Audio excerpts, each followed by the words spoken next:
96, Wait, you can count 95, to 100? Okay, 90. Keys. I see you. It started.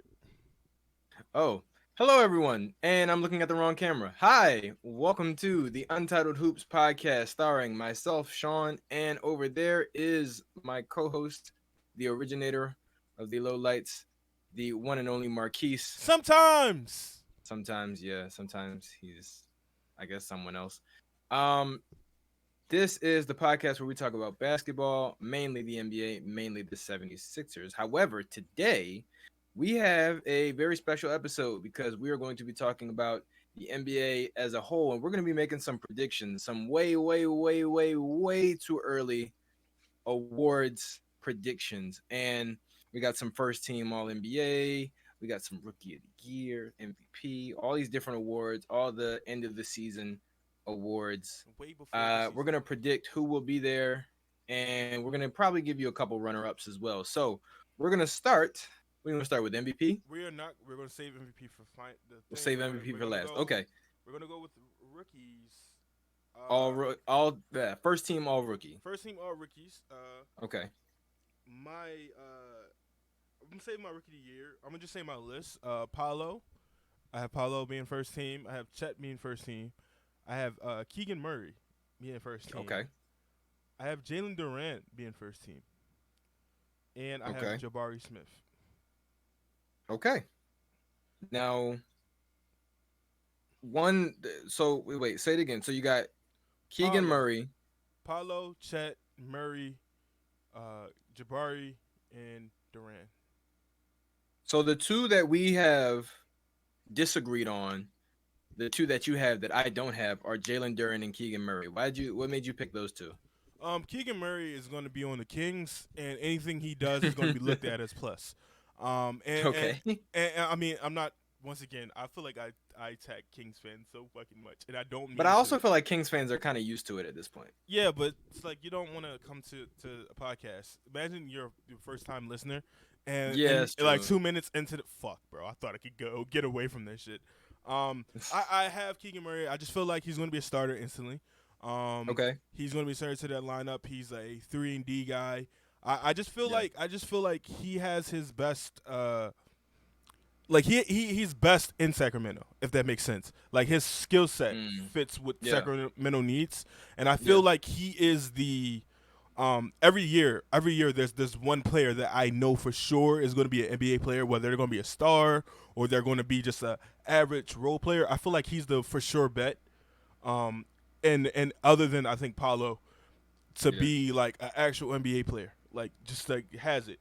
And I just think that in his first year he's going to show maturity faster than anybody else. Probably not going to be a rookie of the year candidate. He's probably not going to be in the top 3, but I think he's definitely going to be anchored, somebody who just throughout the year stays very current. I don't know why the fuck that came to my mind. Like He's gonna relevant. He's going to be relevant throughout the year, and I think that, especially for a Kings team, is going to be highlighted. And Jalen Duren, I expect Jalen Duren to start. Isaiah Stewart does Jalen Duren. Jalen Duren, there we go. Jalen Duren, I expect him to start. Isaiah Stewart was good, but Isaiah Stewart is very undersized. He's very undersized. Jalen Duren is I feel like he's going to be there, and I feel like he's going to be spoon fed by Cade. Has a nice little mid range jumper, and you're on a team like Detroit Pistons where all you have is time to develop, and you're going to be a starter. I feel like he's going to wow a lot of people. A lot of people are going to feel stupid for not picking him earlier. So Jalen Duren is going to be my first team. So if anybody who's watching this, if you remember last episode, we picked players to buy stock in, and I did pick Jalen Duren. I do agree with everything that Marquise said. However, he did not make all rookie first team on my list. On my list, I have Chet, Jabari, Paolo. Those are the two same. But then I have Jaden Ivey, who is Jalen Duren's teammate over in Detroit. And I have, in the last spot, Jake LaRavia. Now, that's going to be probably a surprise for a lot of people. The reason why I picked Jake is because he's going to be getting, in my opinion, a lot of time on a good team. I feel like with Detroit, obviously you have a lot of young players, you have a lot of guys who are going to get a lot of minutes, but it's probably not going to result in a whole lot of wins. Whereas with the Memphis Grizzlies, they have a really solid team already. We already saw them in how far, the second round of the playoffs, I think, and they Yeah, lost to and Ja was to injured. Golden State. And that Right. and then in that game that they didn't have Ja, they blew out the Warriors. Exactly. So I think you add a guy like Jake LaRavia, who's already NBA ready, to come in and get some of those minutes that now are going to be available because Jaren Jackson Jr. is going to be out for a significant amount of time. He can slide in into that power forward spot and give you almost what Jaren Jackson Jr. gives you. He gives you 3-point shooting and rebounding. He's not nearly as good of a defender, but I feel like they're going to be able to find ways to sort of hide him on the defensive end sometimes and just have him come in and contribute offensively, being that sort of stretch four who can handle the ball and shoot from outside. And the fact that he's going to be on a good team that's going to be getting a lot of attention in national games, like nationally televised games, I think that's going to contribute heavily to people sort of holding him in high regard as far as the other rookies in this class. My one pushback to that is he going to get enough time to even I think he be, might. because I feel like Brandon Clark is going to be the starter Yeah. while Jaren Jackson Jr. is out. Um, so is it going to be time for him to really get to show what you are saying? Is there going to be enough time? I think there will be because Brandon Clark obviously can't play the whole game. I mean, he could. He's pretty young still, but they're not going to have him play the whole game. So those backup power forward minutes are probably going to go to Jake LaRavia. And on top of that, there are going to be some lineups where you just need shooting. And I think in those situations, Jake probably is in the place of Brandon Clark. Yeah, okay, definitely. If you ever want to go small, also he could probably even play some small ball five. I mean, he's 6'10", like 6'9", 6'10". So if you want to do small ball five and play five out, that's also something that Jake would excel at. Um, And we saw him handle the ball a lot in college as well. So, he might even have some point forward, minutes where he might play alongside Brandon Clark. so you also said Jaden Ivey. Yeah. I Um. the reason I well actually no, you go your explain why, and I'm gonna tell you why. I think it's gonna be Jalen Duran. So Jaden Ivey and Jalen Duren are in a they're obviously in a very similar situation where they're both drafted to Detroit. They're on a very young rebuilding team, and they're going to have a lot of opportunity to prove themselves. The difference is, I think, because of Jaden Ivey's skill set and because of where he was drafted, I think Detroit is probably going to try and showcase him a little bit more in terms of like actually running plays for him, not just having him get second chance buckets or alley oops and things like that, playing in the pick and roll with Cade Cunningham, but like actually having the ball in his hands, making plays for himself and others. I think with Jalen Duren, a lot of his buckets are going to come at the mercy of his teammates, if that makes sense. He's going to have to be fed buckets, whereas Jaden Ivey can go out and get his own shot. So I think that is what's going to contribute to probably more wins for the Pistons. I think Jaden Ivey is going to have a bigger impact on their day-to-day like win and loss record than Jalen Duren is. Um, they're obviously both going to have pretty big roles, from the jump. But in terms of the actual impact on the floor, I see Jaden Ivey having a much bigger impact because he can also, being a solo scorer, he can take a lot of pressure off of Cade's shoulders and allow him to be simply just a playmaker. Um, With him taking the majority of the scoring. so the reason I went Jalen Duran, Yes. Duran, yeah. The reason I went with him, JD, I trademark it. Um, I just simply think that Cade is a playmaker. Yeah. Jalen JD, I'm gonna keep fucking calling him JD. That's where we're at right now. We're on a nickname basis with me and JD. JD's gonna get a lot of lobs. He's gonna get a lot Yeah. of pick and roll touches. Yeah. Jaden Ivey is himself is a solid passer, so he might get that from him too. And I think, and the reason, this is one of my major reasons. You're in the East. The top players in the East are all bigs, except for KD, because we're gonna talk about KD later after we do this shit. But Right. all the top players are bigs. Now let's Yeah. say in games against Joel Giannis, he has great games, right? Hmm. Because a guard, everyone knows a guard can get off at any time. Like any guard can get off at any time. A few buckets fall. We've seen it. We've seen it with Bones. Bones Highland came into the fucking arena shooting fucking deep ass Steph Curry threes. All right, and I think that he is going to be able to just benefit from Cade's misses, Jaden's misses, because they're going to take a lot of fucking shots. Sadiq's misses. Killian Hayes is also on the team that could throw a lob up to him. So it's a lot of things that I think is going to benefit him more than Jaden Ivey because he is obviously the bigger name coming into it. I think it was the fifth pick, right? The fifth, Yes. fourth pick, one of the two. And I just think that JD is going to be the best out of the two, at least the rookie season. I do think Jaden Ivey's ceiling is going to be way higher than him, but I think this rookie season he's going to be able to show some people and turn a couple heads. Yeah, I don't disagree with that at all. I think Jaden Ivey has the added, I think, pressure of having a, having just higher expectations, being expected to come in and be a scorer at the NBA level on as a rookie. Whereas Jalen Duren has the sort of advantage of saying, they're basically drafting him to come in and fill a role, right? To be a defender, to be a lob catcher, to be a rebounder.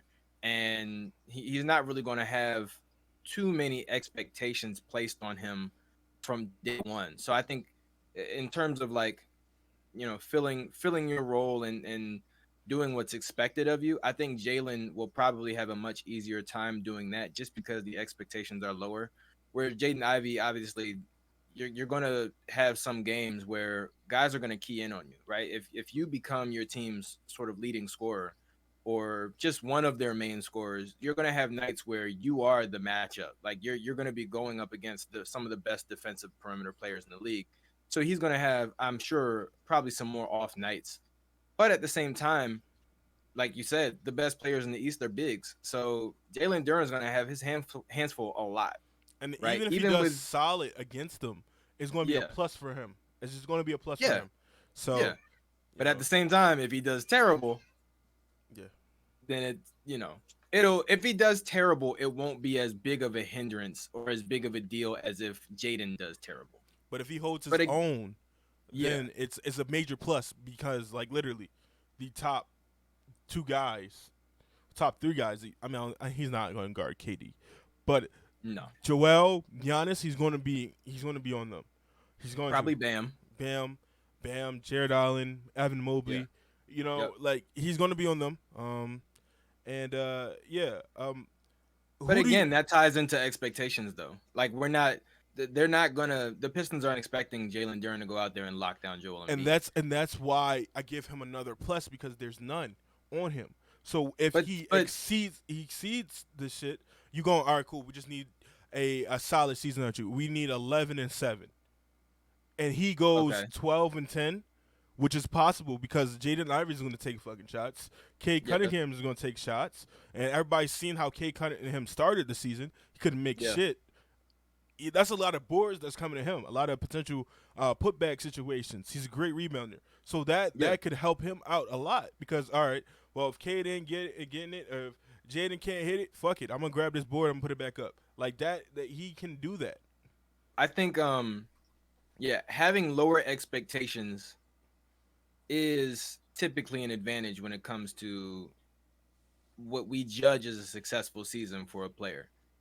However, when we're talking about first team, all rookie, I feel like you're going to have to really exceed those expectations. And if they're low to begin with, then people I think are going to put a little bit of an asterisk next to that season, if that makes sense. See, but this is different. This is not like a third season where you improve, or like a second season, and then you go into your third season, and you perform worse than you did your second season. No, this is like a rookie season.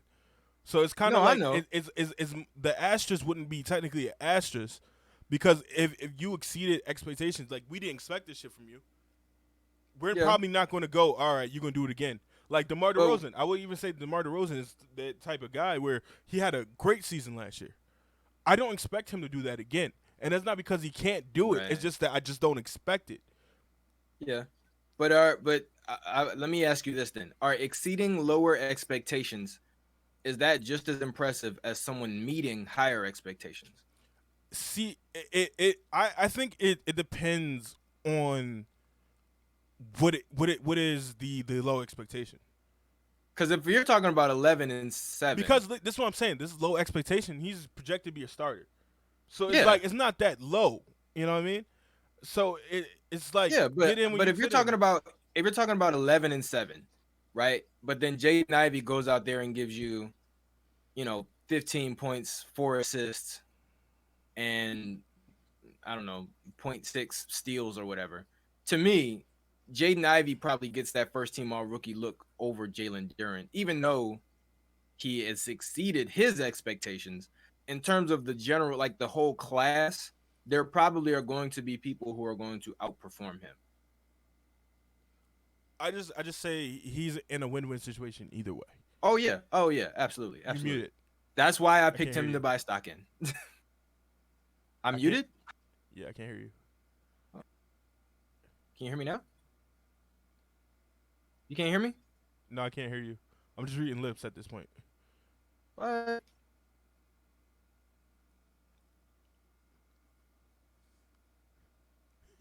I Can you can't hear hear me? you, but I see. Oh I'm man. reading your lips right now.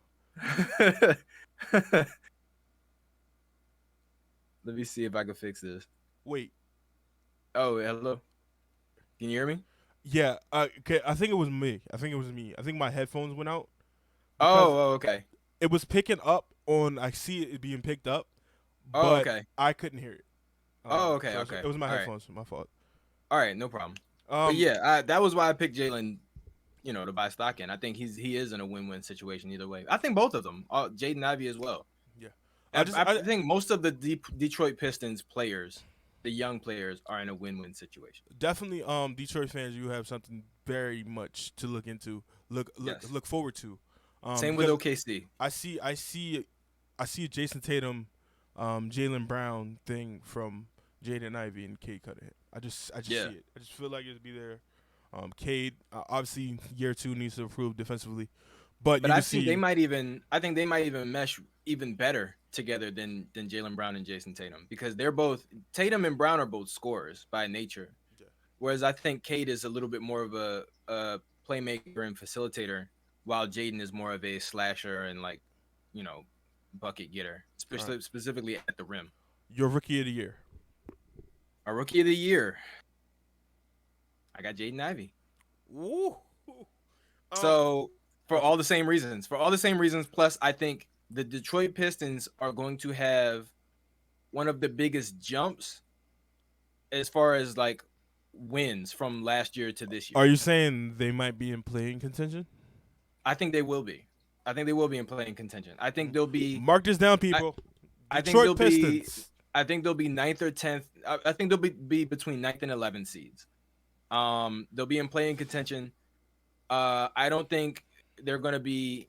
Obviously, if they make the play and they lose first round of the playoffs, if they make the playoffs to whoever they play, but I think that they are very well balanced, young, well coached, and I think they are in position right now with the players that they have to make a push for the playoffs.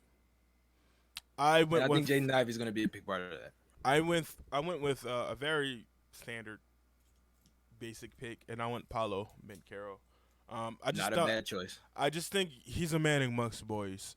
I think I would not be surprised if he averaged 20 points his first year.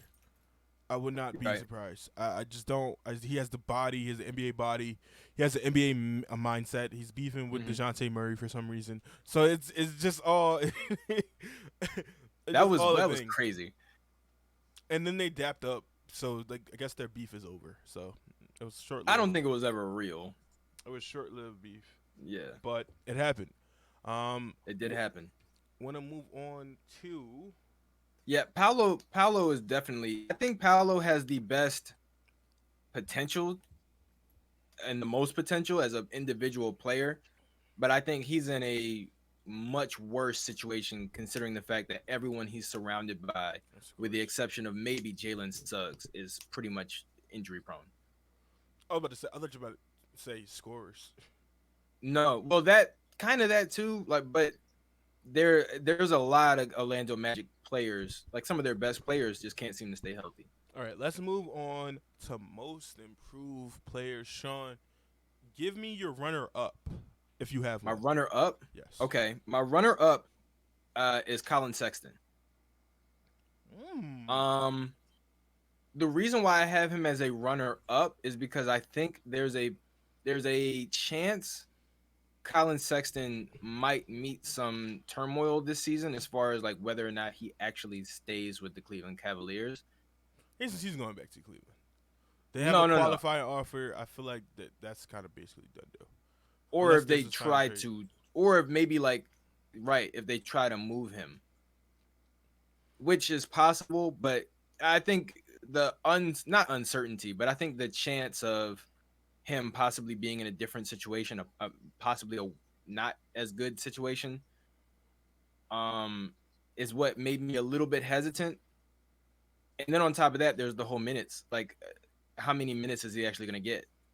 It's uncertain because of how well they did without him last year. So, how much are you willing to sort of possibly mess that up by inserting him into the lineup, by giving him heavy minutes on a team that already really exceeded expectations last year and is set to only improve? Oh, that yeah. I agree with everything you just said. I'm not going to say it. I'm gonna leave it to later. But yeah, Colin Sexton. Remember that name. Remember that name. My runner up.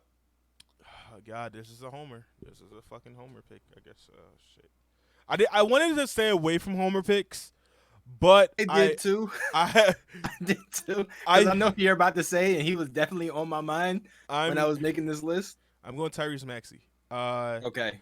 Because I just feel like this he might surprise everyone and be the second best player. Like this could, I mean, or at least second best scorer. Tyrese Maxey, his jump from year 1 to year 2 is fucking ridiculous, and it goes underrated. Yeah. His potential jump from year 2 to year 3 could be him being a 22, 23 point per game scorer, being a better playmaker. He's really started to find his playmaking groove, especially when James got there. And he was doing. James was setting him up for hockey assist, where like he's seen somebody else, but he couldn't make the pass, so he give it to Tyrese. Tyrese to drive and kick it out. I feel like he has a lot of potential, gobs of potential to believe that Mike Muscala is the reason we have Tyrese Maxey, who probably is going to be an All-Star this year, or at least in All-Star conversations this year in his third season, to be a 21st pick. He's just a dog, bro, and I just love him. So he is my runner-up. He's been working. He's been working his ass off. Been working with James Harden, working with Sam Cassell. I think he was in L.A. with James, PJ, and Joel. He's at Tobias' wedding. It just seems like every day he's somewhere fucking else. Like he was just calling. He was just calling the game at the fucking at the Phillies Citizen Bank Park. He's just literally everywhere. He is like literally is like Joel Tyrese Maxey. Like literally Joel Tyrese Maxey in our hearts. And I listen, lock him down, bro. Listen, like they literally said, and when they were talking to him, since the KD wants to stay, that means we could lock you up. Like that's literally what they said. The play-by-play announcers. I was even before it was announced that KD was going to stay. I did not want to move Tyrese Maxey for Kevin Durant. Either, bro. I really didn't, because for the Sixers, who don't really have a whole lot of picks going forward, if God forbid anything does happen, where let's say we win a championship and James is like, all right, I'm gonna just go somewhere, after these, what is he at, 2 years? Year and an option. Yeah. What if we win a championship this year and James is like, okay, well, I want more money. After this, I want more money. Yeah. And he has to go somewhere. What if, maybe we have to go into a rebuild, or whatever. Like Joel gets a season-ending injury. Like, God forbid. But Tyrese Maxey is like, there's a reason Joel named him the franchise. He literally is the future of this organization. He is. And it's so easy for someone to, for a fan base to buy into a player Yeah. when the player is playing good, right? And when Even he genuinely once- puts in the work to be better. right, it's so much things that go into us loving Tyrese Maxey. He's not just the play; it's the personality, bro. It's just a Yeah. great ass person, bro. Like Yeah. he's like Philadelphia, bro. He really is. He's a fucking He is. hardworking. Him and Joel, I think, really embody the city of Philadelphia. That's- Jimmy did as well, but he decided to leave, so fuck Jimmy. I mean, it's not even Jimmy, we love you, but fuck you. Fuck And JJ. fuck the ownership. I would say. Yeah, fuck but yeah, the ownership. yeah. Better, even better. Because I would Even almost worse, say, even more so now that Michael Rubin is gone. yeah, fuck that. Michael Rubin's the reason everybody fucking came here. Like, Exactly. They're the reason. Fucking James Harden wanted to come here because of Michael Rubin. Also Darren Morey. Also Joel Embiid. Yeah, exactly. Also, what's the name? Ted Brown. But Yeah. Tyrese just speaks to the city, bro. He is like that Miami Heat game where he fucking hitting step back threes. Like Yeah. those moments where the crowd goes crazy but the shot is missed, and Yeah. then you know how they announce like, "Oh, the roof was just about to explode." Tyrese Yeah. Maxey hit those shots, Yeah, and the fucking crowd went crazy. Joel was on the Yep. sideline going crazy. I remember when he had that fucking game-winning layup. I always would bring up this fucking game-winning layup. It wasn't even a game-winning layup. Like, we won the game just by him dribbling out the ball, but he decided to lay it up, and Joel comes running out the fucking back. It was so beautiful. He come running out the back. so- One more thing. I just Go love ahead. the team is together. Like, I like Yeah. a lot of the things we see that the team is together. Great chemistry. We haven't had that before where, like, everybody likes each other. we haven't had this since like 2018 when we saw like Joel and Ben out together at Eagles games. Like when it seemed like that was everyone. actually before that. That was like Ben's like second year. So yeah, 2018. 2017 was his first year. 2016, 17. No, he got drafted in 2016, 2017. 2017, 2018 was his first playing year. 17, 18. So it had to be 2017. Yeah, or 18. I mean, the Eagles played through the winter as well. Okay. Yeah. I yeah. mean that season, not that year. Not we just really ran on a rant by Tyrese Maxey, but we're technically a Sixers podcast that talks about the rest of the fucking NBA. the league. Yeah. But we are. I love Tyrese Maxey. I love you, man. I love you. So, oh god, I don't think he'll appreciate that at all. He might have just turned the podcast off if he was listening. Can you imagine Tyrese Maxey just He's like, and I'm done. just dodges it? Like, no, bro. The fuck? That'll do it. Doesn't do that. My most improved player, Tyrese Halliburton. Ooh, okay. That's Tyrese not a bad pick at all. Tyrese Halliburton has his own team. He is by far the best player on that team. I think. Mm-hmm. Adding in what's his name? Mathurin, Benedict Mathurin. Yes. Benedict. I know who you're Mathurin. talking about. Yeah. Adding him, who's a 3D. Jalen Smith. Jalen Smith. There's a lot of fucking Jalen's in the fucking league. Jalen Smith. Yeah. Adding him back. For that little tenure. I like their little lob. You know, he's a three point shooting big. Miles Turner is still there. He is like the prototypical 3D big. Having those two there so he could drive a lot, playmaking. Sacramento Kings really fucked up. I'm sorry. Every time I talk about Tyrese Halliburton, not to mention Buddy Hield as well, who's also Buddy a Hield, pretty good, yes. a really good shooter. I think they might trade him during the season. Cause, Right, but still he's on the team. He's on the team right now. TJ McConnell's still there. Like you have a lot of team. I think they're gonna be another team probably competing for that play-in spot. They're just very young and fun. And to know that they might get another lottery pick to add to this is very crazy. Yeah. I mean, is TJ Warren still there? Or was TJ he part Warren he signed to the Brooklyn Nets. Oh, okay. Yeah. Yeah, I mean, but the fact that you even have Miles Turner, who they were looking at possibly trading as well. I mean, if you were to put together a package of Miles Turner and Buddy Hield, you can get a pretty good return for that. Yeah. Even if it's picks, like the Indiana Pacers are in a really good position going forward. I mean, they were one of the people that were interested in Russell Westbrook, not necessarily Russell Westbrook playing, but the return they could get. Because once again, I said those Laker picks aren't going to be shit. 2027 and 2029, the Lakers are going to be in a rebuild or Yeah. looking for other stars. LeBron has what 2-3 more years left. Well, he just signed a 2-year So extension, so we'll see. he has 2 more years left. Like he really wants to play with Bronny, so he's going to That's leave pretty much it. wherever he goes. Bronny Yeah. looks to be a second round pick, so fuck it. The Lakers might just buy a pick so they can fucking have Bronny and keep LeBron on the team. Yeah. That's the smartest thing to do. Just fucking go out there, buy a pick. I hear he might be going to Memphis. Another smart thing to do would be to just draft Bronny. Draft And then Bronny. Draft say, Bronny. "Hey Lakers, what do you give up for him? What are you Right. willing to do? What are you willing to give up for him?" Can you imagine if out of spite, a team drafts fucking What if Cleveland drafts Bronny? Bronny? Like damn. What if bro. Cleveland draft Bronny? Cause like Man, that'd be amazing. it'd be dope for Bron to end his career in Cleveland. It would be dope. It would be. I think this LA thing has run its like course with me. I think personally, it's just, I mean, he got his ring. yeah. It's, He got a ring. back to the thing. Who's your most improved player? So I got a guy who actually he's kind of there's a reason why I thought about changing this. And it's because this guy hasn't played in a while. Jonathan But Isaac? he hasn't been injured. He just hasn't played. No. And he has a lot of he's No. a really good player. No, you bet And not. now he's on a No. really good team. You bet not. I swear to God, if you. Oh I went my with God. John Wall. Okay, great. I went with John Wall. I thought you were fucking about to say Ben Simmons, and I was about to fucking lose my mind. No. Ben Simmons must have been injured. He got back surgery. You don't get back surgery if you're not hurt. So who knows? I don't know He what the fuck got is going on back with Ben. surgery. Yeah, air quotes. But no, I went with John Wall.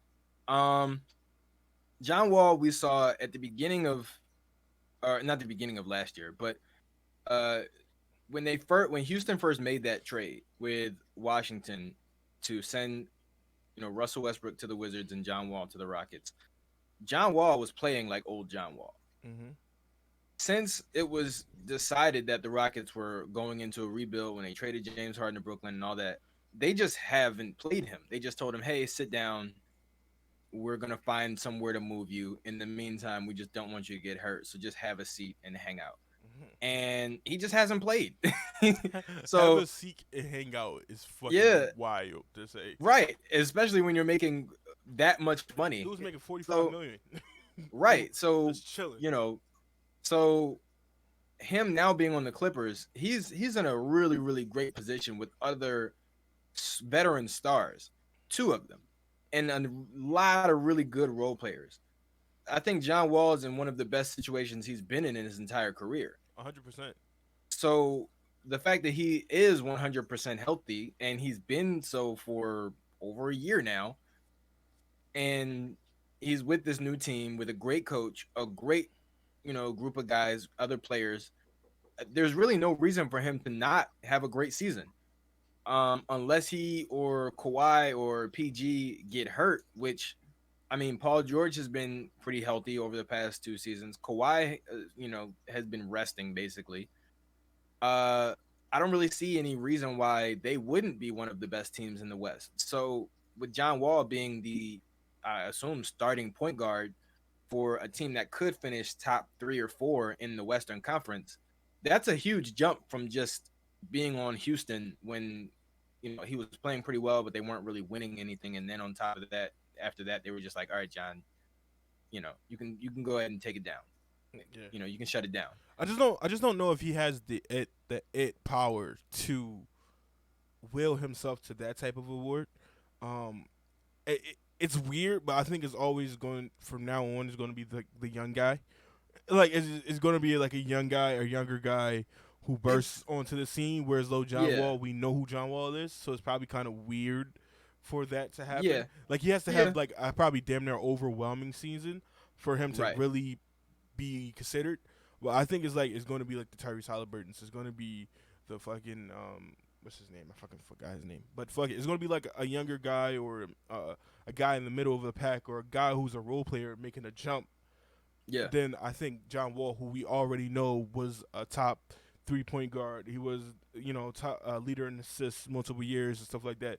So I think it's going to be harder for him to get that attention. So the reason why, because I did consider that. The problem is if you look at the players that are in the league right now that are shaping up to have better seasons than they did last year, and you talk about a guy like Tyrese Halliburton. Tyrese Halliburton was already really good, even when he was on the Kings. So I don't think people are.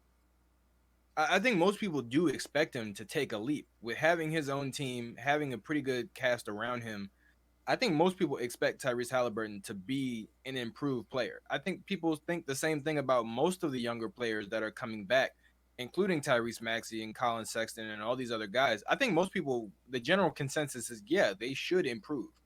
Whereas with John Wall, he's kind of had a question mark on him since his days in Washington. Can he stay healthy? Can he lead a team to the playoffs? Can he do all these different things? And I think now, if he is able to not only prove that, but to exceed expectations, like if John Wall averages 20 points, 8 assists, and the Clippers are like number 2 in the West, to me, that puts him in the running for most improved. To go from a team where you were not winning anything, and the team even said that basically they didn't have enough faith in you and the other young guys to even risk trying to put this team out. They're like, we're just gonna shut it down and go into a rebuild. To me, that says more about you as a player than you being a younger player and it's just like, okay, well, we're just gonna trade you because we want to get this other guy, and then you go to another team and you do a lot better. John Wall is essentially trying to resurrect his career. Yeah. Um. So yeah, he's proven that he's an amazing player, but that those days are so far gone that if he does get back to that, that would be a huge improvement from where he was last year or even the year before. And the way you just described that, right? He's on the team. That's great. Expected to do some things. And him adding anything would be highlighted. Um, I think another guy. This is just a random guy to throw out there for most improved is Jalen Brunson. I just Yeah, think he's in a position where he could be one of those guys, just based on where he's playing, sure. the role he plays, what he can do. I would even I think say I would that even is say the guy. Jalen Brunson probably is probably in a better position just because the Knicks were terrible last year and they didn't have a particularly great draft. So if they did make a huge improvement, They Jalen didn't Brunson, draft anybody. yeah. So Jalen Brunson would be literally the only bright spot that you could point to. But and at the same time, I mean, look at what just happened with Julius Randle. So it's like, you know, I'm not going to say that it wouldn't be worth anything to the Knicks, but at the same time, it's like if Jalen Brunson came in and did have a really great year, are they about to give another Knicks player most improved for playing basically NBA basketball?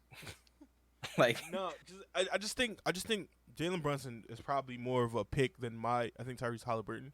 I think mhm, Tyrese Halliburton would be in that mix. I just think Jalen Brunson, because he's in the New York market, yeah, a lot of yeah, NBA players, not NBA players, but NBA, writers, media, they yeah, have a yeah, lot.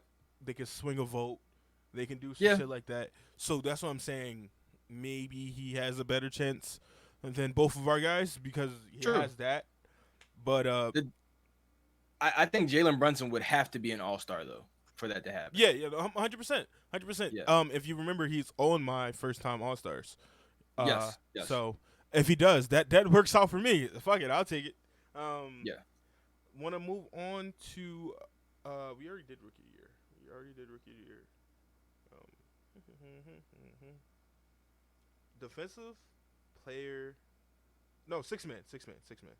Six man of the year. Yes. Okay. Did You we want me do to go six man? first? Did we do six man? No, we No, we did did. most We did most improved. improved. Okay, cool, gotcha. Um, go I ahead. don't have a runner up. I literally just did this before I forgot six man was an award. So all I have is my six man, and remember the name I told you to remember. Yeah. Colin Saxon is my six man of the year. I just think that he is missing. He's the missing part of this Cleveland Cavaliers team. Obviously, health played a big part of it, but I just think his burst, plus like that scoring, he averaged like 24 points before the injury. I mean, the last season coming in, he averaged 24 points. Yeah. Like that off the bench, because now Darius Garland has solidified himself as the lead guard, as in most people's eyes, the best player on the team. Colin can now take that back seat, and it's no longer disrespectful. Yeah. It's no longer there's a competition. Darius Garland is a fucking all-star. Yeah. Take this back seat. Take less. I do expect Colin Sexton to go back to the Cavs, even if it's on that qualifying offer. He might do that. He might play ball his ass off, win $6 million a year, and then get more of the closer to the contract he's looking for with the Cleveland Cavaliers. But I just think he has that pedigree of a $6 man. Even when he was starting, I was like, bro, he'll be a great fucking $6 man. It's kind of fucked up when you're starting and somebody's going, you will be better off the bench. But Yeah. I think Colin Sexton has those tools to be $6 man a year. Yeah. So I obviously just a little while ago, the reason why I didn't put him in most improved was partially, a large part of it was because some of the uncertainty, but also because of how great the team has been without him. And I don't think he's going to come in to enough minutes to be considered most improved, especially when we already saw he was averaging a pretty good, stat line as a starter. So we already know he's a good player. He would have to not only start but improve like to close to 30 points a game in order to get the most improved. Or have and I don't see that better happening. shooting splits, or Yeah. show something And different. And I don't see that happening. But I also have him as my $6 man of the year. Whew. Because I think having him come off the bench and basically just do what he does, I think that's going to be exactly what Cleveland needs. And I think it might incentivize him to maybe be okay with a smaller contract, not want to explore other options, just kind of stick with what he's got, especially if it results in more wins. If he can be a key contributor on a team that makes it to maybe the second round of the playoffs, I think that is enough to convince a younger player, especially somebody like Colin Sexton, who's proven that he's hungry. I think that could be enough to make him sort of content with that role. Yeah, I think it wouldn't be any competition. I think being a $6 man is going to make him kind of, if he wants to do it, obviously he obviously asked for a sign and trade. But I feel like if they were going to do that, they would have done it already. Yeah. Especially with the KD news, maybe something happens now, because I feel like a lot of GMs were sitting on their hands waiting for the KD decision to happen. So in the next coming days, we're probably going to see a move that probably would have happened draft night, or probably would have happened first day of free agency. We're probably going to start seeing that now going into training camp. Before they probably don't want to do it mid-season or stuff like that. And we might see a move come in the next couple of days because the KD decision has been made. But Colin Sexton, if he stays on the Cavs, I think he is his to lose, personally. Yeah, stays healthy. And next up, defensive player of the year. Do you want to go with your team first? Sure. We're doing first team all defense or defensive player of the year? First team all defense, then defensive player. Okay. First team all defense.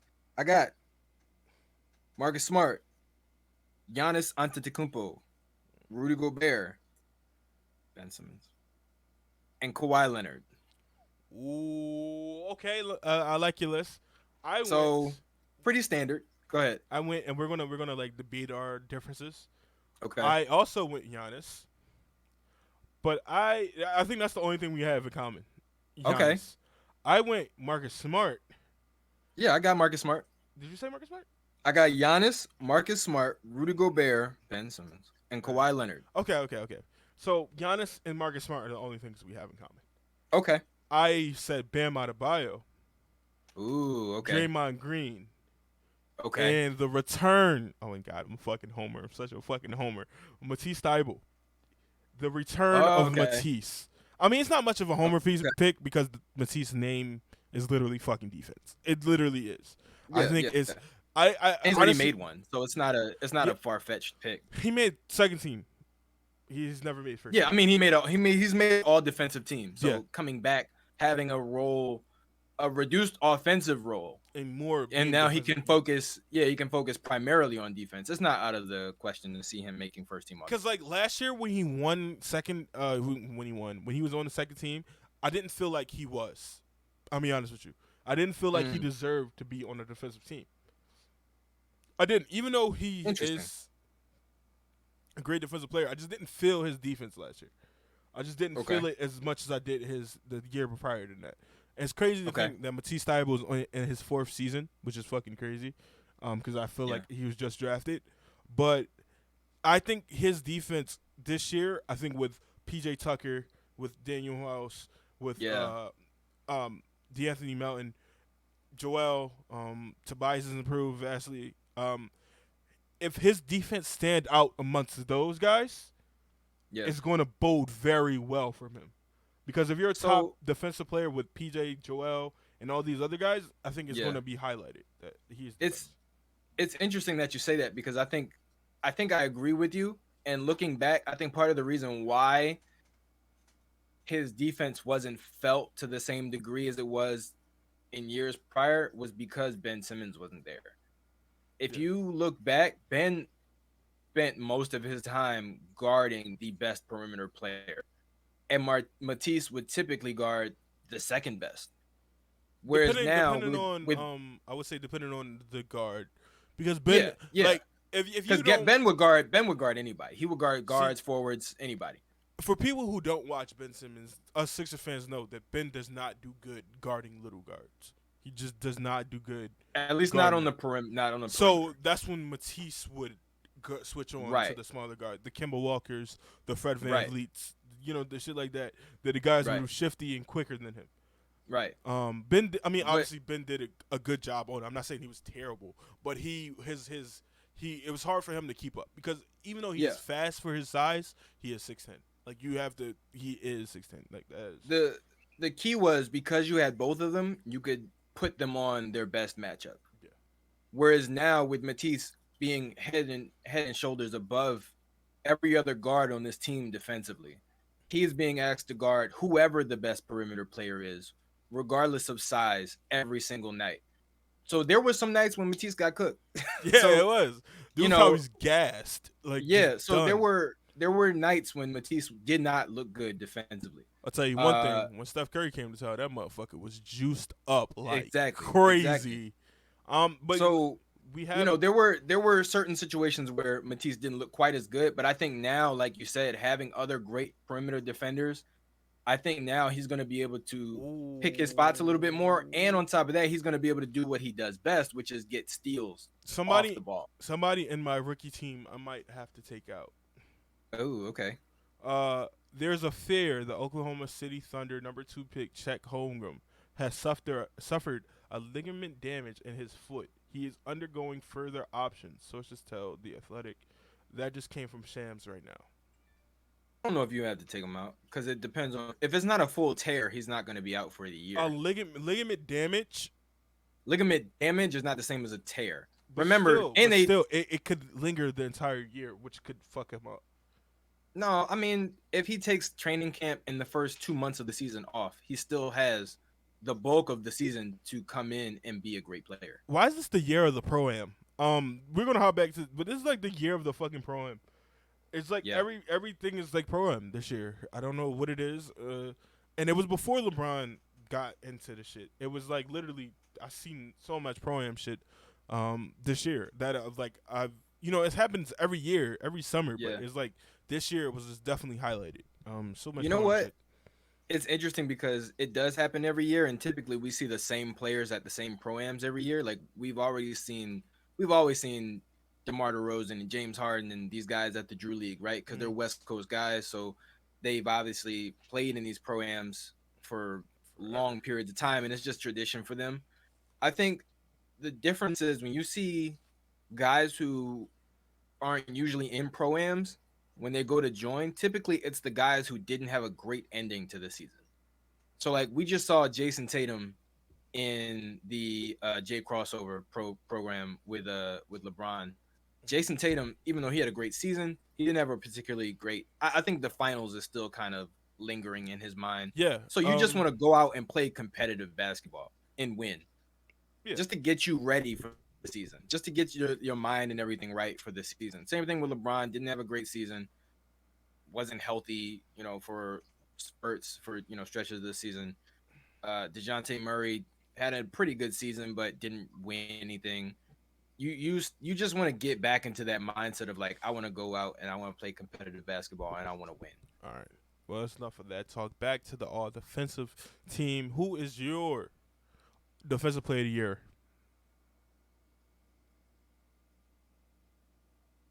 If you say his name, I swear to God, I will kill you. It hurts to say it. I can't even say it. No. No. Ah. No. I have to do this. No. Marquise, I have to do this. I have to be objective. No. Be selfish. Be selfish. Okay. Fuck. I don't even want to say it. All right. Defensive player of the year. Ben Simmons. Shit. That hurt. I would never. Ben Simmons. My defensive player of the year is Draymond Green. So suck it. You Ben chose Simmons. I have Ben Simmons. I have Ben Simmons. I I have mean, Ben Simmons winning defensive player of the year. You can argue he should have won it the year that he lost to Gobert when he was with us. I don't see him having a huge drop off defensively. If anything, I see him improving.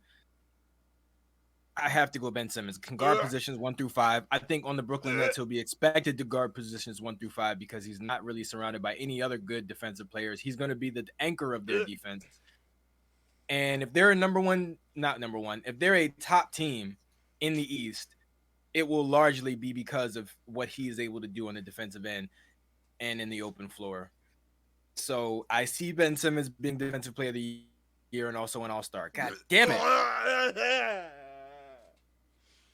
I did not have Ben Simmons on my first team because I don't think I think everybody's going to go at him and call him names, expecting him to sit out a whole season because his feelings are hurt.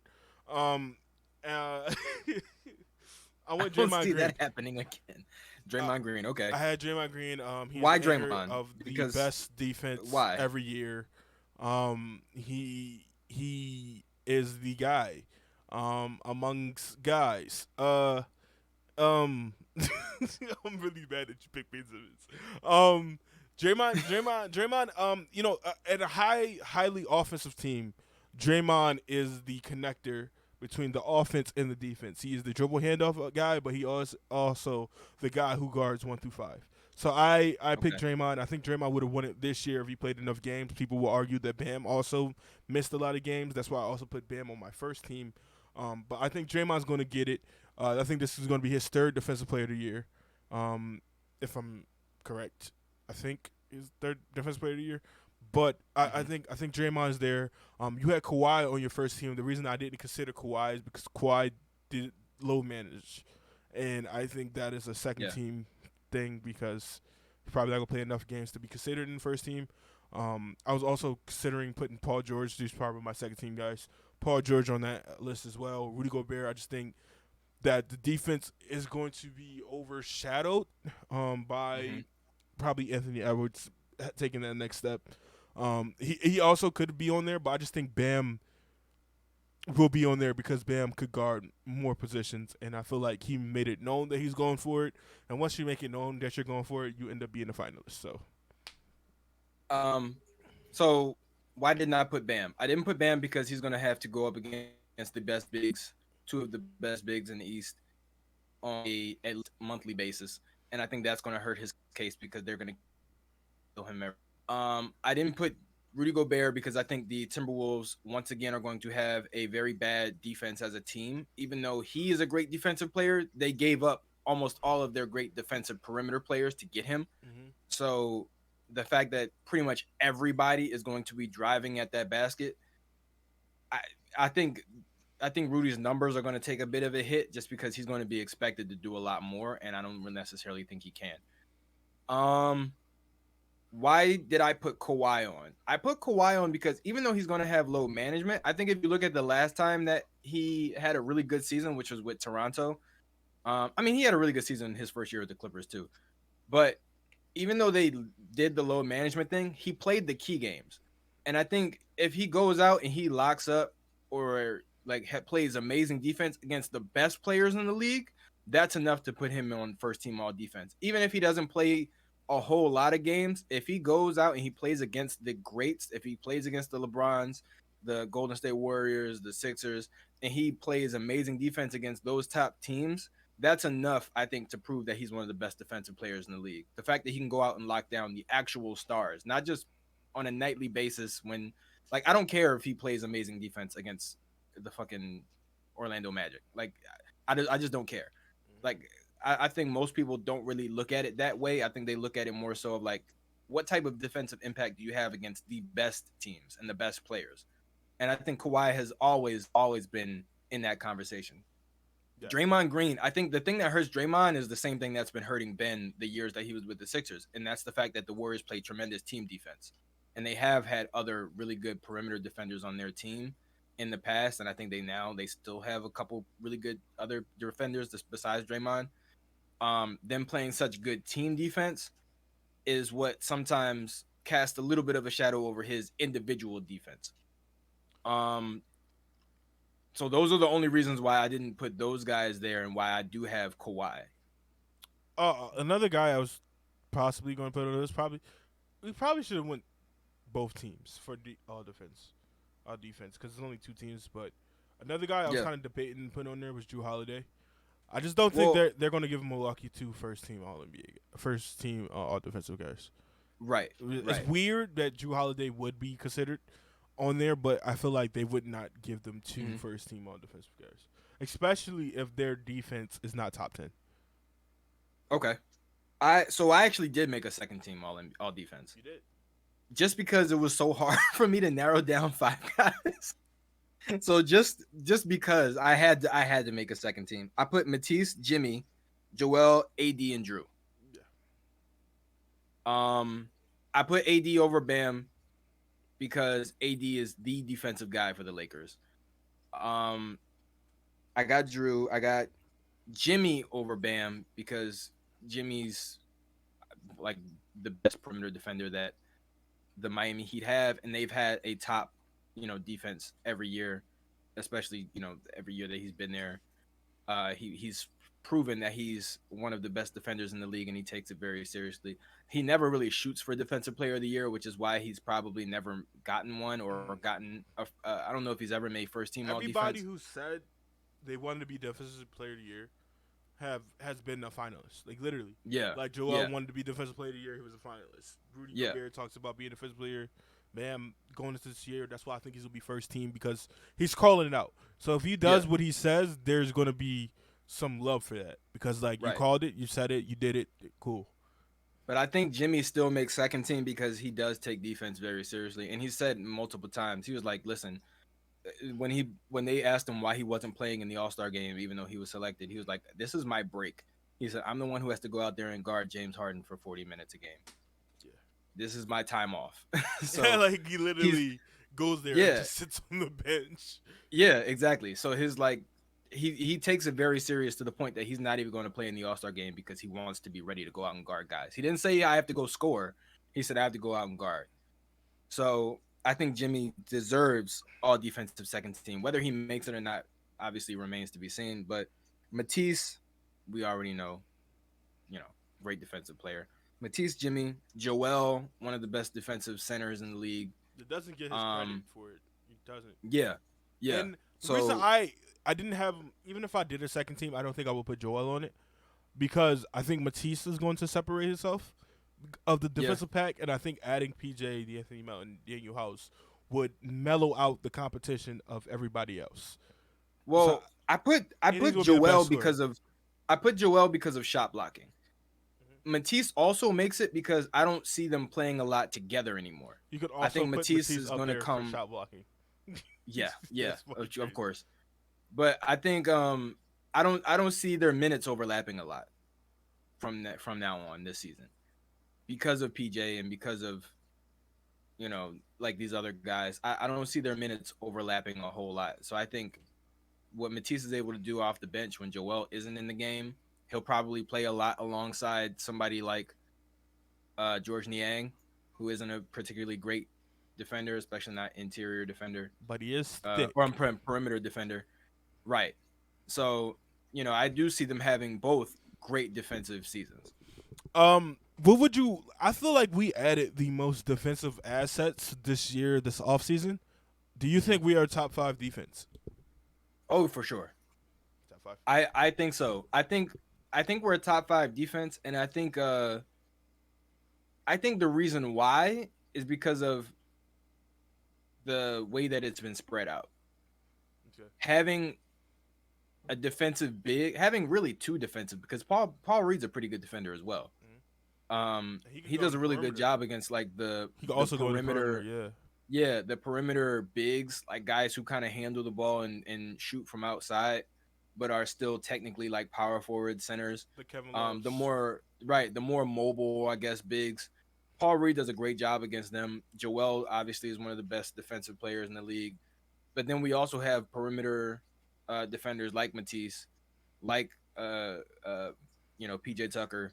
Like we have a pretty well balanced defense. So I think there isn't really a lineup that we're gonna put on the floor that doesn't have a great defender. We don't have terrible defenders. Like we don't have minus defenders unless we play fucking Furkan out there. But like that, we don't have minus defenders. Everybody is average. Yeah. Or bad. And now we don't have to put Furkan in. Yeah, we don't have to put Furkan. It's like Joel and Matisse and PJ are elite defenders. Yeah. Then you have DeAnthony Melton right under that. DeAnthony Melton, Daniel House right under that. And below that, it's like Tobias, George Niang, all the George Niang could hold his own. Yeah, like he's gonna get cooked. Tyrese Maxey is also not a terrible defender. I would say average. They're all average defenders. They're all average defenders. You don't really see the only thing about George Niang is that George Niang is so slow-footed. Like he's just so slow-footed. Like he's not. It's weird because he's definitely like a stretch 4 in terms of offense, but on defense he needs to be down low. Like he needs to be guarding guys down in the perimeter. Down in the paint, because even though he's not particularly athletic or quick, he is tough to move. Yes. So you're not just gonna back down. And we got 3 of those motherfuckers. Exactly. So you're not gonna just back him down. So it depends on who he's guarding, right? He's got defensive skills that just don't apply to everybody, but he does have some defensive skills, and there are going to be some matchups that are going to have a really tough time scoring against George Niang. Okay, before we hop into the All NBA MVP, there's a guy who's going to be a free agent next year, who I want the Sixers to go get. If we're talking about unmovable people, I think you already know who I'm talking about. I think so. But go ahead and say it. He's a backup center. You play backup center. Steven Adams. Yeah. Go get Steve Adams. that would not be a bad signing at all. Rebounds. He would instantly be the best. See, it's weird because every year they improve the backup center position, but also every year Joel plays more games. Yeah. So it's like it's weird. So it's like our center position continues to become like one of the strongest positions that we have on the team. Also, Steven Adams is one of those guys you just love. He's like Boban. Yeah, you just love him. He's just a tough, strong, out the way, chill. But nice. Yeah, nice. Like he'll fucking knock you over, but like, sorry, mate, and help you pick you up. Like exactly. I want Steven Adams on the Sixers. I just want him on the Sixers. Here we go. Did you first team All NBA? All NBA. Did you do your list? You did the all defensive. We didn't do. Oh, we did Rookie of the Year already, right? Yes, we did. Yes, we did. Okay. This is our last award, unless you want to do the fucking teammate award. Well, are we doing regular season only? Because I wrote down my Eastern Conference MVP, my Western Conference MVP, my Finals MVP, my All-Star Game MVP. Bro, that's way too far away. God damn, that is far. We said way too early. We said way too early predictions. I got All-Star Game MVP. Oh, damn. Okay, I stopped at fucking regular season, but you could tell your shit. Okay. So what? So what do you want to do We're first? gonna, we're gonna go First MVP. team. We're gonna finish the regular season first team. Okay. You went first last time, so I'm gonna say mine. Mine is Luca, Mhm. Stephen Curry. Mhm. I feel like Jason Tatum will make another appearance. Okay. Kevin Durant is back, Okay. and Joel Embiid makes his first team All NBA. We got two, Two. two, two matches, two people I know that who we they both are. have. I know who they are. Is Who? Embiid and Durant, isn't it? Oh, I'm sorry. We got three. We got three. We got three. Embiid, Durant, Curry. Embiid, Nope. Durant, Luca. Nope. Embiid, Tatum, Luca. Nope. Embiid is not You in your keep first getting team. you keep getting two out of the three. Embiid, Durant, Embiid, Curry. Steph, Luca. Yeah. Oh, Embiid, Steph, Luca. Okay, he don't have Durant on there. I got Giannis Antetokounmpo Mhm. and Kawhi Leonard. Okay, my hope, my. Oh my fucking god. Okay, I'm taking out Tatum. so Tatum would have made it if Kawhi wasn't back. No, Luca, Curry, Giannis, Durant, KD. I mean, Giannis. They're the same person. Yeah, I know. Because I have it Durant and then okay. So you got Embiid, Luca. Steph Curry, Luka Doncic, Stephen Curry, Giannis Antetokounmpo, Kevin Durant, and Joel Embiid. Embiid. Okay. Can you guess So who we this got fucking we MVP? got we got 4 out of 5 now. 4 out of 5. Yeah. I don't know why I forgot Giannis is a fucking player, but I definitely had Giannis on my first team all defense. Right. I forgot. I'm sorry. He is the. I mean, I guess he is the best player in basketball right now. So Probably. I would say so. Him and Joel are the two best all-around players in the league, in my opinion. yes. And then under that, you got probably Kawhi. Kawhi, Jimmy. I mean, it's LeBron. hard to. LeBron is still alive, so he has to be in the list. Yeah, As long as but LeBron is alive. LeBron is not the defender he once was. Yeah, that's true. That's true. Same thing with Joker. Joker's not a particularly great defender. So if you're talking all around, it's hard. It's hard to put them up there in that upper echelon of all around players. They make up for it obviously in other ways with LeBron and his basketball IQ, his passing ability, leadership. Joker with his passing ability as well, rebounding, scoring, basketball IQ as well. But in terms of all Klay around, Thompson. like offense and defense, Klay Thompson, I would put up there, but he's not a playmaker. exactly. So He's a limited scorer. Granted, he's an amazing scorer, but in terms of skill set, it's there aren't as many things that Klay Thompson can give you that, let's say, Steph can give you, or a guy like Kyrie Irving or somebody like that. Like Kyrie can do what Klay can do. Steph can do what Klay can do.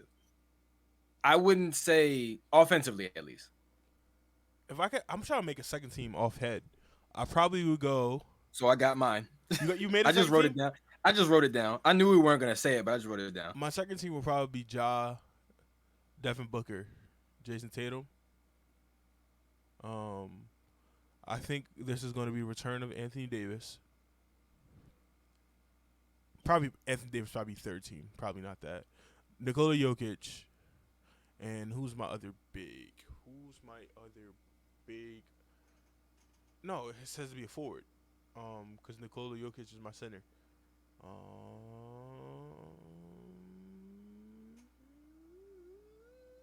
I don't know. I give up. So my second team, I got James Harden. Ooh, return of James Harden. Yep, Nikola Jokic, Kevin Durant, Anthony Davis, and Damian Lillard.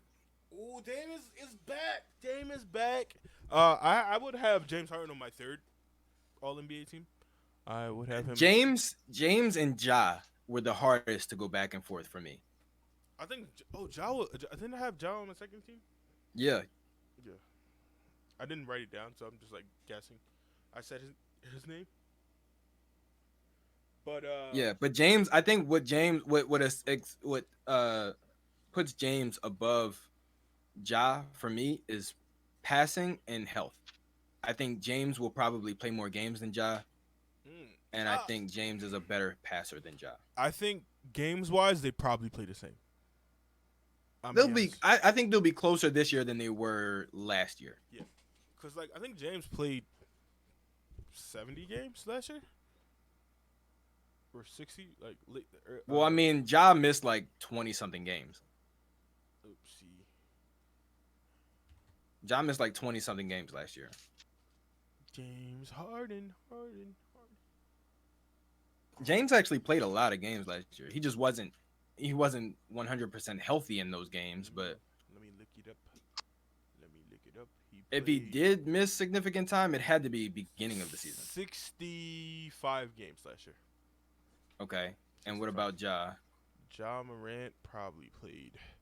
We know for sure he missed 30 games. So Yeah, because their record without him. there was like 22 and like 6 or something like that, Yeah. or 22 and Ja last year played 57. So they're close. okay, 10 games. yeah, 9 games. He took 8 four, games, 8 games. 8 games. Oh yeah. 56. 65. He took 4.5 threes last year. I didn't know that. Yeah, I think if James averages over 25 points a game and over 10 assists a game again, and plays more games than Ja, and the Sixers are the number 1 seed, and he's maybe the second best player on the team, I think that warrants second team All NBA. Before we hop into I want to see James Harden's predictions for that next year. 23 points. 9 I think he's on average double digit assists. I can't agree with this. Yeah, I I think he'll be double digit assists again. I think he's going to lead the league in assists. Averaging a double double on what could be the number 1 team in the East, I think that warrants second team All NBA. A double double with over 20 points a game, I think that warrants second team All NBA. It's hard to think of too many guys who you would put above that guy. Because you got to think about it. DeAndre Ayton can also do that. DeAndre Ayton's not a guard though. I mean, he can do 17, 20, and 10. I know, but I'm talking about. Remember, the All NBA teams, they're by position. Yeah. So how many guards do you see averaging a better stat line than James Harden that will also play as many games? Darius Garland. Because remember, James is also coming into the season in the best shape that we've seen him in the past couple of years. I mean, so I don't even see him play. I don't even see him missing as many games as he did last year. So he might play more. I can name some guards that could be in front of him. Like I think Darius Garland, just for the fact that he's on the scene. Ja Morant, obviously Stephen Curry, Luka Doncic, Devin Booker, Jaylen Brown. But do those guys? But all those guys are competing. Luka and Steph are competing for first team. I'm talking about once we get them out of the way, Luka and Steph don't count. I mean, they're not necessarily competing because there's 2 guard spots. So no, I mean like the upper echelon, okay. like Dame, Steph, Luka. I think those guys are competing for those 2 first team spots. Like James to me, second team, that's when you get to, for me, like the James Hardens, the Kyrie Irving. Like Kyrie's not averaging 11 assists. James. Or 10 assists. He's not averaging double digit assists. There aren't too many guys who are gonna go. Even John Wall, I don't see putting up a better stat line than James Harden this year. Bro was averaging 24 field goals a fucking game. God damn. Even Ja. And I think the biggest thing with Ja too is exactly what happened last year. I think the team's too good without him. 24 fucking field goals a game, bro. That's fucking crazy. They have Joel averaging 31 points next year. I can see that. 31, 12, 4 assists, a block and a half. I can see that. 20 field goals a game. Okay, I think now with the addition of PJ Tucker, if Tyrese Maxey makes a step forward, James coming back 100% healthy, it's even harder to double Joel Embiid than it was last year. Corner specialist. Yeah, Daniel House, another pretty good 3-and-D player. Anthony Melton's a good player. Another corner guy. Yeah, like it's gonna be it's gonna be harder than ever to double Joel Embiid. He just got to make the right reads. He just got to make the right reads, and which he has to learn obviously Yeah, throughout the season. and he's Where getting better at it. guys wants to be, where guys want to spot Yeah, up, but also guys when he's getting doubled, they have to move. They have to move. They have to move around because like yeah, when he gets stuck and they're just standing on the opposite side of the court, it's never going to work because now he has to yeah. take a dribble and potentially lose the ball, stuff like that. Just move around, get better. This is going to be his 7th year. But I think the thing that he's improved at the most though is when the double comes to just get the ball up. Because Yeah. the thing that he used to really struggle with is having the ball way too low Because if you when the double remember came. that game against the Miami Heat 2 years ago, Yeah. where Joel all you had to do was like get fouled, Yeah. and he had the ball too low. Tyler Hero hit the ball out, and he hit a three, and Yeah. the Miami Heat ended up winning that game. That used to be one of Joel's biggest issues, that he would get stripped a lot because the double would come from behind him and they would just come around and strip the ball out of his hands. Now he recognizes like, okay, if they're sending another person at me, just get the ball up, survey the floor, see who's open, and just toss it to him because he is big enough that he can just throw the ball over most defenders. I project Joel to play 72 games this year. I would not be shocked by that. It would be I wouldn't be shocked by that. However, I wouldn't expect any more than that because I think there are going to be games where they're just going to sit him I mean, regardless of his health. he played 68. He had to sit out a week. He had COVID, Yeah, and he had a little minor injury. right. And then he had low management, and he played 68. Exactly. I want the reason I want to play 72 exactly is because you're considered for the Hall of Fame when you play over 400 games. Oh, he's that close? Yeah, he's 328. Okay. So Wow. you need 400. That's interesting because although this is going to be his 7th season, people got to remember like he did not play his first 2 seasons and he missed the majority of his third. So the fact that he's already getting that close to 400 games is actually pretty crazy to me.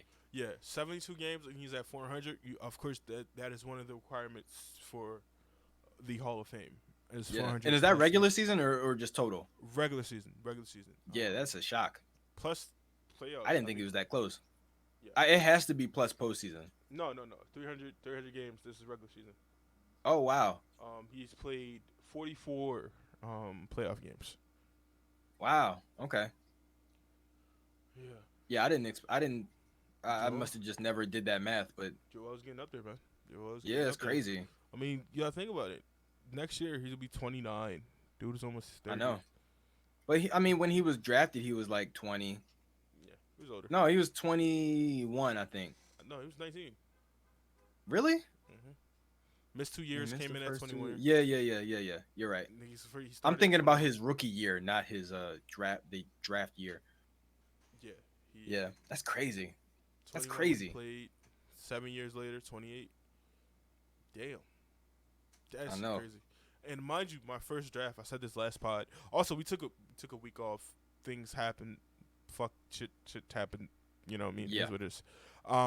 But once again, my first draft was when we drafted Joel Embiid. The first draft you watched? The first draft I watched, we drafted Joel Embiid. Yeah. Which is fucking Mine crazy was to me. Evan Turner. Yeah. We went into that. So we went on a little ramble. So let's select our MVPs. We probably have the same one, and we probably just Joel Embiid. Joel Embiid finally gets it.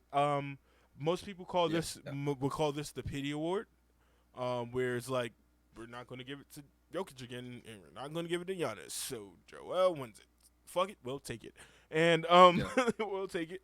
I think Luka is his only real challenger this year, unless once again Jokic or Giannis are the number 1 seed by far. Yeah. But then again, I think Jokic. A lot of things I would take away from Jokic is that Jamal Murray and Michael Porter and all these guys that they just brought in are a better team just altogether than last year. So I think that might hinder him a little bit in that. Obviously, that also could hinder Joel, also could hinder Giannis. So maybe Luka takes that step into possibly being the MVP because he is far and beyond the best player on this team. Um, The difference is Joel has pretty much the same. If you just replace PJ Tucker and if you just swap Danny Green for PJ Tucker, Joel has basically the same team that he had last year. yeah, With Jokic, with if Michael Porter Jr. and Jamal Murray come back, that's not the same team that he had last year. yeah, So I think his numbers, particularly his scoring numbers, should actually take a pretty significant hit because Jamal Murray is going to have the ball in his hands a lot. Michael Porter Jr. is going to have the ball in his hands a pretty significant amount of time. I think Jokic's numbers actually will probably take a hit, even though their team will improve and their record will improve and their position in the standings will improve. I think the Sixers, I don't really see Joel's numbers taking any kind of a hit because he's playing with basically the same team as last year. Same same coach, like same everything. The only difference is everybody's healthy and they've had a year of to gel, or basically half a year to gel and get used to each other, and they're coming into a season now having already played with each other for enough time that they know each other's tendencies and things like that. So I see them improving tremendously as a team, but I don't see any. I'm looking at this roster. I don't see anything or anybody who I can say is probably going to take the ball out of Joel's hands any more than they did last year. it's crazy because as you said this, I'm signing up for fantasy basketball. I do this every year now, fantasy Mm-hmm. basketball, and it literally just started. So if I look down on my phone, I'm drafting a Okay. fucking championship team. I won fantasy basketball last year, and I had two. I had two different leagues I was in. One fantasy in one league, and was second place in the other. So Mm-hmm. what can I say? I'm a fucking GM god. Okay, I am a GM Okay. god. We're also playing fantasy football in our target league or whatever fuck you want to call it. Yes. Also drafting god. Which isn't really a target league anymore because we got guys in there Don't who work there. don't work there anymore.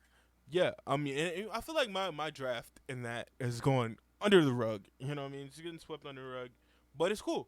It's cool though. It's cool. It's cool. We got a 16 team league now, so the draft is a lot more balanced than it was Yeah. last year, where you saw the guys, a lot of guys like when you have those picks that quickly, like you get a pick and then like 6 turns later you're up again. Hmm. Like our draft now is a lot more balanced because people have the time to actually sit and think about who they want and why, you know, putting teams together really well. So I'm very excited for this year. The only problem is our regular season is shorter because there's more teams. But other than that, I think this is going to be a really good year. Yeah, it definitely is. And let's top. I didn't want to talk about this in the beginning because we wanted to do our, way too early word predictions. But Kevin Durant has decided to stay with the Brooklyn Nets. Yeah, the Nets called his bluff. They called his bluff, and he was like, "All right, well, I guess, you got me." And And he returned. I think it's important to say that we knew Kevin Durant is not Ben Simmons. Like he's not about to sit out a year. That's just not in him. That's not who he is. He's not going to just sit on the sidelines for a year, not get paid and not play any basketball. He wants to play. He wants to win and he wants to be on a different team, but more than anything he wants to play. Hmm. So, when it was basically when we started getting closer and closer to training camp and no moves had been made, I think most people knew Kevin Durant was going to end up playing for the Brooklyn Nets again. Speaking of Kevin Durant, I just drafted Kevin Durant because somebody drafted Joel Good luck. Embiid. Godspeed. No, I'm leaving this fucking league. Get me out of this shit. Get me out. I'm happy that this is over because now it seems like the rest of the league can just move forward. Because literally, actually, if you want, we can go into. I'm not drafting in this team, bro. Fuck this draft. Fuck this league. Okay, fuck it. How do you leave a league? I'm gonna figure that out later. I don't Fuck know. that league. I had the fifth pick and Joel was gone. Fuck. Um. Oh, there was this thing. It says it here. Boom. It says 5 trades now that the KD drama is over. I don't know if it's just for Brooklyn or it's just for the league. Because, like I said, a lot of people were sitting on their hands because KD was the biggest piece on the block. Mm-hmm. Now the biggest piece on the block is Donovan Mitchell. Donovan Mitchell don't have to really pay that much, that premium for him, because that team Mm-hmm. is trying to rebuild. Yeah. And they have their picks plus a lot other picks. All right, so the first trade, Wizards push for present upgrade. Washington Wizards receive Harrison Barnes. Sacramento Kings will receive Will Barton and Denny Advia. Okay. I don't like That's I don't like it, not because of it's tough. I don't really see Will Barton or Denny Abia being a big needle mover for the Kings. I don't know if they're maybe just trying to move off of Harrison Barnes' contract, which is weird because I feel like he's He a only free has a agent year next left. year. Yeah, he only has 1 Yeah, year so left. it's like there's not really any point in making any type of trade when he could just be gone, unless you really want to get something for him. But Denny Abdi and Will Barton, and I don't really see that as worth it. I feel like it's more value to have him just on the team for the last year, helping out because he is a good player and he does mesh well with those other guys that are on that team.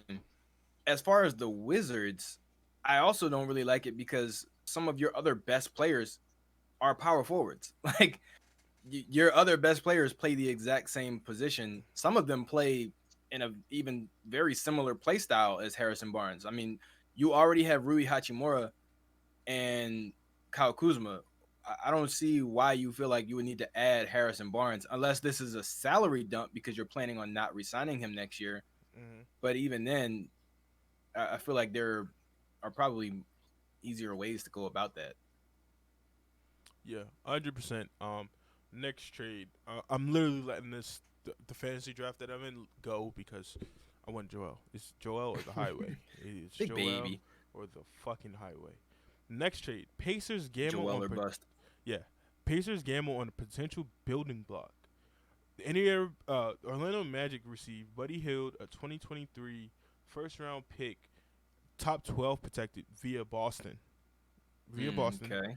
And the Indiana Pacers receive Jonathan Isaac, who I forget is a basketball player. Yeah. Mm, I don't like it. I feel like that's too high of a price for Jonathan Isaac.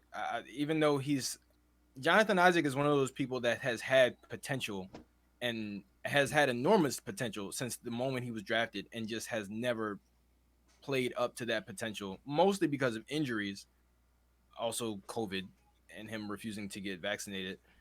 But I just don't know if that potential is still there after this number of injuries and he's only getting older.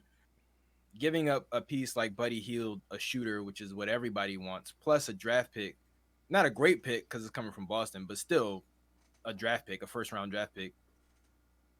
That seems like too high of a price for Jonathan Isaac. If they just wanted a pick, sure, but I don't know if Buddy Hield and a pick is equivalent to Jonathan Isaac. Now, if they were saying like Buddy Hield and a draft pick for, I don't know, like uh maybe Suggs. Okay, sure. I think there's too much guards at that point. Then, oh, what was I For going to who? say? What was I going to say? I mean, they're both trading guard for guard. Yeah. What was I going? Do you know who drafted? Who was the other player drafted by this GM that drafted Jonathan Isaac? Uh, Wait. You talking Another about guy. also for the Magic? He drafted a guy. He took For a what? chance. He took a chance on a guy, a lanky guy. Also, I mean, was he the GM of the Magic when he made this No, he draft? was not the GM of the Oh, Magic. okay. Giannis? Yes, Giannis is the Yeah. correct answer. He also drafted Giannis Antetokounmpo. He Okay. drafted him thinking maybe I find another Giannis. And No. I mean, to be was he fair, wrong. if Jonathan Isaac wasn't hurt every year, you never know. Mm. It's like Brandon Roy. Like, who knows what the fuck Brandon Roy could have been if he never, if he wasn't getting hurt every year when he was still playing. That is right. That is or Greg Oden. that is true. Everybody saw Greg Oden as a bust, but it's like when he played, he was an amazing player. He just Right. he couldn't play. The draft, actually, I went back in the draft my players, and it's moving so fast. And then I look at our fantasy draft for our football team, and I'm like, bro, this shit is so fucking slow, dude. I mean, we Look. got 2 weeks left. Yeah. So far, my team consists of James Harden, Kevin Durant, Bam Adebayo, Jalen Brown, and Paul George. Somebody's definitely knocking on my door. Not bad. Um, That's not bad. That's not a bad little lineup. yeah. And do you got anything else you want to talk about? I mean, I got my postseason awards. Okay, you give your postseason awards. I'm about to go open this door. Okay. So we'll start off with All-Star Game MVP because that is technically not postseason, that is mid-season. All-Star Game MVP. I actually got Luka Doncic. Um, I think Luka is going to have a similar showing that Steph had last year. I think he's going to score a lot of buckets. I feel like Steph Curry is not on the warpath that he was on last year. He has nothing to prove. I think other guys like LeBron kind of just don't care anymore. Um, Luka is, I think, stepping into that position of one of the best players, if not the best player, in the Western Conference. I think he wants to really solidify himself as the future of the NBA, and I feel like the All-Star Game MVP is a pretty good time to basically have the reins taken off, where winning is not as big of a deal, and you can just focus on your solo performance. And Luka's one of the best one-on-one scorers, solo scorers in the league. So is It's really Joel. it's a perfect environment for him to win All-Star Game MVP. I think it's Joel. I think Joel wins All-Star Game MVP because for the last like 3 years, if his fucking team would have won, he would have had 3 fucking All-Star Game MVPs. Especially Yeah, last year. Especially last year when he had that's like true. 30 and 15. That's true. I mean, Joel always has a good game in the All-Star Game whenever he plays. He's a man But amongst boys.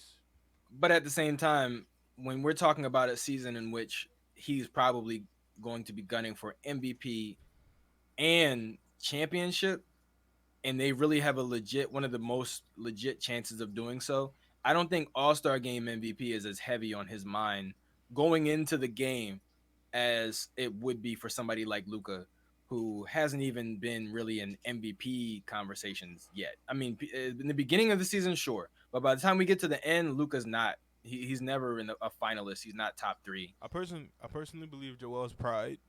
In that moment, him going into it, he probably goes, I don't need this shit. That's cool. And then, Exactly. And then his pride kicks in, and then he's going fucking nuts. But that's if they're losing. If they're losing, sure. If they're winning, I think he's just content with having the weekend off and winning the game. Because the thing is, you got to remember, not only has he not won All-Star Game MVP, he also hasn't been on the winning team in any of his All-Star appearances. LeBron be ducking Joel, bro. Yeah, so I think not drafting him in this kind of. I think winning the game is probably more prevalent on Joel's mind than winning All-Star Game MVP. And if he does that, then he'll have a better chance at winning All-Star Game MVP. But I think going into it, that's winning his the only game chance probably, of winning All-Star Game MVP. Yeah, so I think going into it, winning the game is definitely much more important to him. Next, we got Eastern Conference Finals MVP Joel Embiid. Western Conference MVP. I got Luka Doncic. Luka's going to the finals? I got Luka. I got 76ers versus Mavericks in the finals. Yeah, I feel like the Mavericks are going to take a pretty big step forward. Having second year Jason Kidd as a head coach, having Luka Doncic and Christian Wood, and just a good cast around him, a very balanced team around him, I feel like the Mavericks are going to take another step forward. The Sixers, I feel like, are also going to take another step forward, a step that you could argue they should have been taken. But now having what you could only consider one of, if not the most perfect team around Joel Embiid, and they've had time to build chemistry and to gel, Everybody's coming into the season in shape. Nobody's really dealing with any significant injuries lingering from that last season. The ceiling is, The ceiling is is the very, very roof. high. The ceiling is the roof. The ceiling is very, very high for both teams. So Western Conference MVP is Luka Doncic. Eastern Conference Finals MVP is Joel Embiid. I'm good with the Eastern Finals. Conference, but I Go think ahead. I would replace the Mavericks with the Clippers. Okay. Clippers. The only thing that scares me with them is health, obviously, and then also they tend to flame out in the playoffs. Well, they also didn't have their team. I mean, even when they did, we saw them go 3-1 Right. and lose. And you could say, oh, well, Doc Rivers this, Doc Rivers that. That was a really great team. At some point, you have to realize that the coach doesn't play. Like, that was a really, really great team, and they still lost 4 games in a row or 3 games in a row. I just drafted Ben Simmons. Oh. Well, it should work out. That should work out. He's a good fantasy player. He's a good fantasy So player. this is my team so far. Malcolm Brogdon. Wait. Finals MVP. My Finals MVP. Mm-hmm. Joel Embiid. Yes. That was Champions. Yes. Yes. I do see the Yo. 76ers winning the championship. Regardless of who they face, nobody on the opposite side of the floor is going to have any answer for Joel Embiid. He is the difference maker. He is the key piece in all of this. James Harden and Luka Doncic are both more or less the same type of player. But I think the key is going to be the best player on the floor, Joel Embiid, along with who has the best perimeter defenders. And I think the 76ers win that category pretty easily. I recently PJ saw Tucker, Matisse Thybulle, Daniel House. I think the Sixers have more than enough perimeter defenders to at least slow Luka down enough for him to not meet the offensive output that you will get from Joel Embiid. I recently saw a Photoshop picture of Joel Embiid in that championship shirt with him holding the trophy, bro, and I almost fucking cried. Listen, we talked about it before. If the Sixers go to the championship, they need the black jerseys. I mean, and with everybody getting their classic jersey, I feel like we're gonna have the black jersey this year. We have to wear the black jerseys. We have to wear the black 2001 jerseys. When they win, they need to hold up the championship trophies wearing those black. I mean, they're gonna have the t-shirts on, but they need those black uniforms. Allen Iverson needs to be there, and he needs to hold shiny. the trophy, and it has to be shiny. Allen Iverson needs to hold that trophy the same way the Eagles did with Brian Dawkins. The Sixers need to do with Allen Iverson. They need to sign have him there, Allen have him Iverson hold to the that team trophy. so you get a ring, bro. That's not. Now they could sign him as a player development coach. That would be amazing. I mean, not to like a play. I mean, like something along those lines. Yeah, and so he can get a ring. Have him on the coaching staff, the player development, recruiting, whatever. Because I think Allen Iverson does have a very, very good eye for talent. We've seen him. Iverson found Tyrese Maxey. No, I'm just playing. But he's they say real recognize real, right? Like Allen Iverson has the mentality of the 76ers, the Philadelphia 76ers, the whole franchise, the whole city. 100%, I think there's very few people who could step into that role of finding other players to come in and mesh with this team and really play for this city and give their all and be exactly what we're looking for. There's few people who have a better shot of doing that than Allen Iverson. Charles Barkley, you could maybe say.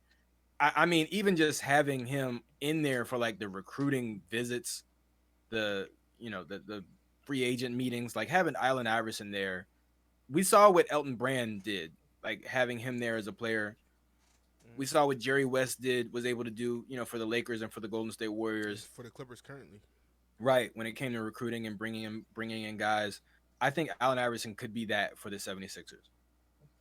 I am one pick away from being done with this draft. And we're gonna say my team. And I'm gonna give you current updates. I think I'm gonna stick with this team, but I think I'm gonna try to trade for Joel Embiid. Kevin Durant for Joel Embiid, please. please. Take him. I am 1-2 picks away, and it's my pick. And I have a choice between Robert Covington, P.J. Washington, Devontae Graham, Dennis Schroeder, who's not on the team yet. Marcus Morris Sr. is where I'm Also, going. PJ Tucker might be. I mean, PJ Washington. Oh, never mind. I'm thinking about. I I'm chose I thinking chose about. Marcus Morris. I'm So thinking about the other one, this the is other my guy from the Hornets who might be in jail. team. PJ's in a different kind of jail. Free PJ. Y'all know what I'm talking about. Yeah, he's in jail 18 years, 18 years. Yeah. Even though I shouldn't have said that because I'm not one of those free PJ people. He did that shit to himself. Okay, this is my fantasy team that I just drafted. I was about to quit, but I think I have the best team. They just allow people to fall to me. My point guard is Malcolm Brogdon. Might change that out. Malcolm Brogdon. Might probably put James Harden at point guard. Put Malcolm Brogdon on the bench. Put PJ. Okay, Malcolm Brogdon, James Harden, Kevin Durant, Scotty Barnes, Bam Adebayo, Jaylen Brown, Paul George, Cade Cunningham, Ben Simmons, Josh Giddey, who's a great fantasy player, R.J. Barrett, Andre Drummond, who's another great fantasy player, and Marcus Morris Sr. That is a Not too fucking bad. championship squad. You know what I mean? That's not bad at all. I just didn't like the fact that You couldn't get Joel. yes. I want him I to think be you're happy being a with little. me. I think you're being a little immature. I want him to be happy with me. I think you're being a little immature and crazy now. I just want him to be here with me at all times. You know? Okay. Let's stop there because I think Marquise. Let's not cry on the pod. Well, ladies and gentlemen, we are nearing the end of this episode. We hope that you have enjoyed spending time with us here. Oh, I thought you were about to get up and like do something weird. Hashtag, The way you pushed the mic away. hashtag give Keith Joel. I don't think I can get down with that. But thank you for joining us. I keep looking at the wrong fucking camera. Thank you for joining us this week, this episode on the Untitled Hoops podcast. Thank you for supporting us.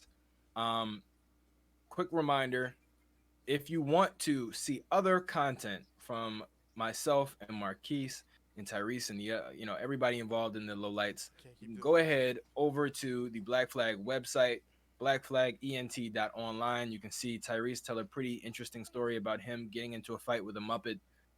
You can hear Marquise's story about being a very gullible child. All of that is up there, plus more. I'm going to be posting my This Really Happened story pretty soon. And we got some ideas for some really cool content that's going to be getting posted on the website. I just had an idea the other day. Nobody fucking steal this. Uno tournament. But in the format of like a poker tournament. So we all like come to the table like in suits and shit. Like in all like somebody it'll be already all like proposed the trade to me. It'll be all like formal and everything, like a formal poker tournament, but we're playing Uno instead. Also, adult spelling bee. Oh God. It's just the ideas are just rolling. The ideas are just rolling. But go over to the Black Flag website. You can also purchase merch. We got some cool Lowlights merch, some cool Black Flag merch. Go ahead and check that out. Also, Marquise raps. Marquise makes music now, so we're gonna be going to the studio and we're gonna live stream it because fuck it, why not? So thank you for hanging out with us. We'll see you next week. We're gonna see you next week. But this dick just offered me fucking Josef Nurkic for fucking Bam Adebayo. Whoever you are, Mr. Team Oswell, go suck a dick. See you next week, guys.